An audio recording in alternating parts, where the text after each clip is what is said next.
വാച്ചില്ലാത്ത ചെറുപ്പക്കാരനെ പറ്റിയ അമളി. KKG ഇഫക്റ്റിൻ്റെ 173ാമത്തെ ഈ എപ്പിസോഡിൽ ഒരു ബസ് സ്റ്റോപ്പിൽ നടന്ന രസകരമായ സംഭവം വിവരിക്കാം. സമയം ചോദിച്ച ചെക്കനും അപ്രതീക്ഷിത മറുപടി നൽകിയ അങ്കിളും. ബസ് സ്റ്റോപ്പിൽ പ്രായമുള്ള എന്നാൽ നല്ല വ്യക്തിത്വമുള്ള ഒരാൾ ബസ് കാത്ത് നിൽക്കുന്നു. അദ്ദേഹത്തിൻ്റെ അടുത്ത് ചെന്ന് സുമുഖനായ ഒരു ചെറുപ്പക്കാരൻ ചോദിച്ചു, അങ്കിളെ, സമയം എത്രയായി?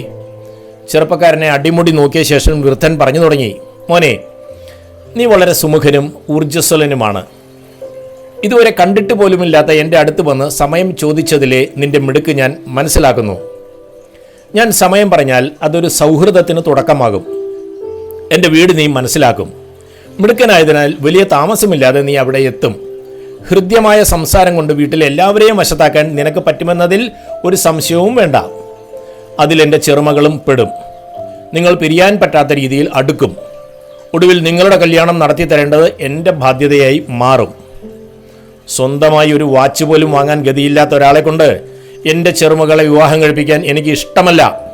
അതുകൊണ്ട് സമയം പറയാൻ എനിക്ക് മനസ്സില്ല.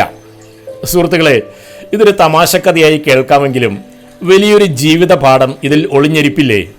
ഈ അങ്കിളിൻ്റെ ഭയം ന്യായമാണോ? നിങ്ങളുടെ അഭിപ്രായം കമൻറ്റ് ബോക്സിൽ രേഖപ്പെടുത്തൂ. Bye from KKG.